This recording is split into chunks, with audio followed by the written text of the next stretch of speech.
یہ بات ہے قرآن کی، یہ بات ہے اس نا کی جس نے کفر کی امیدوں پر پانی پھیر دیا، یہ بات ہے اس سمجھوتے کی جو مکہ کے سردار نبی پاک صلی اللہ علیہ وآلہ وسلم کے پاس لے کر آئے تھے۔ مکہ والو سنو، ہم تھک چکے ہیں اس روز روز کی لڑائی سے۔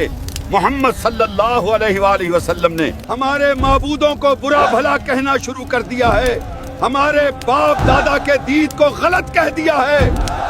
بالکل صحیح کہا، ہماری جماعت کو توڑ دیا اس نے، ہر گھر میں لڑائی ہے، بیٹا باپ کی نہیں سن رہا، بھائی بھائی کا دشمن بن گیا ہے۔ یہ بات ہے سورہ کافرون کی۔ بسم اللہ الرحمن الرحیم قل یا ایہا الکافرون۔ بچپن میں ہم سب کو سب سے پہلے یہی سورہ یاد کرائی جاتی ہے، قل یا ایھا الکافرون۔ کیوں؟ کیونکہ یہ چھوٹی ہے، آسان ہے؟ شاید ہاں، لیکن زندگی میں بہت کم ایسے موقع آتے ہیں جب کوئی یہ بتاتا ہے کہ یہ سورہ اصل میں دین کی ڈونیشن تھیوری ہے، یہ اسلام کا ڈکلیریشن آف انڈیپینڈنس ہے۔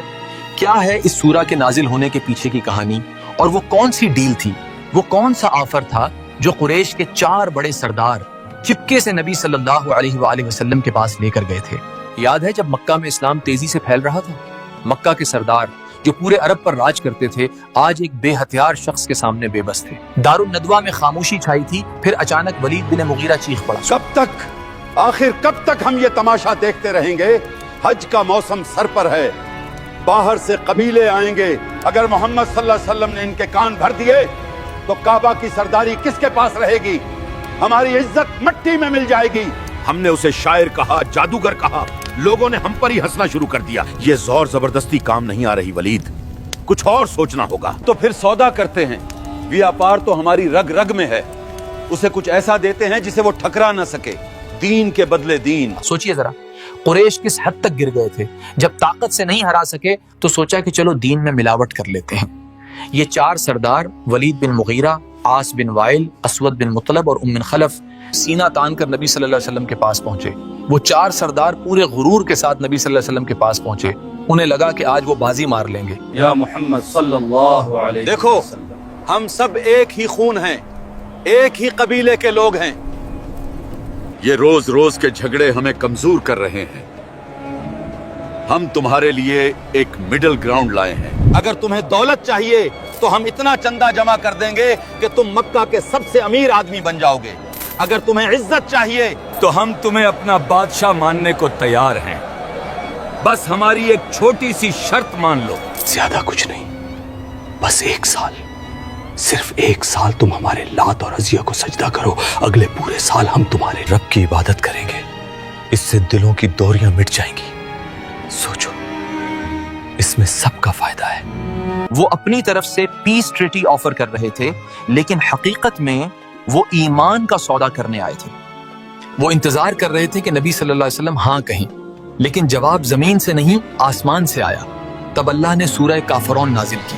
اعوذ باللہ من الشیطان الرجیم، بسم اللہ الرحمن الرحیم، قل یا ایہا الکافرون لا اعبد ما تعبدون ولا انتم عابدون ما اعبد ولا انا عابد ما عبدتم ولا انتم عابدون ما اعبد لکم دینکم ولی دین۔ کہہ دو کہ اے کافرو، میں ان کی عبادت نہیں کرتا جن کی عبادت تم کرتے ہو، اور نہ تم اس کی عبادت کرنے والے ہو جس کی عبادت میں کرتا ہوں، اور نہ میں ان کی عبادت کرنے والا ہوں جن کی عبادت تم نے کی ہے، اور نہ تم اس کی عبادت کرنے والے ہو جس کی عبادت میں کرتا ہوں۔ تمہارے لیے تمہارا دین ہے اور میرے لیے میرا دین۔ چلیے اس سورہ کو سمجھتے ہیں۔ سب سے پہلا لفظ دیکھیے، قل ہوا۔